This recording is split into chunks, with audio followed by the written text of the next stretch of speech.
que l'association entre richesse et être entrepreneur, c'est complètement faux. Oui, il y a des entrepreneurs qui réussissent bien, qui font d'argent, etc. Mais c'est pas vrai pour tous les entrepreneurs. Donc, c'est super important parce que ça crée une vision qui est complètement déformée finalement de l'entrepreneuriat. Parce qu'à chaque fois qu'on fait une association, on pense aux entrepreneurs, on montre souvent les exceptions, tu sais, les grosses sorties, le glamour, les voitures de luxe, les investisseurs qui sont des vedettes, les dragons, les influenceurs qui disent qu'ils gagnent 100 000 par mois en travaillant 2 heures par jour.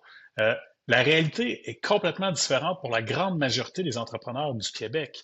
Parce que la réalité, c'est souvent quelqu'un qui commence sa semaine dans le trou. Donc, il y a déjà un loyer à payer, etc. Il n'y a pas encore de vente, puis il y a de l'argent qui va sortir de son compte de banque. C'est souvent un entrepreneur qui va regarder ses liquidités avant de regarder ses ventes, parce que c'est le nerf de la guerre. Quelqu'un qui porte les salaires des autres, les employés, souvent avant de se payer soi-même. Puis ça, on n'en parle quasiment jamais. On voit la pointe de l'iceberg, mais on ne voit pas les nuits blanches, on ne voit pas tous les risques qu'un entrepreneur prend, les marges qui sont minces, les sacrifices familiaux, personnels, la pression mentale.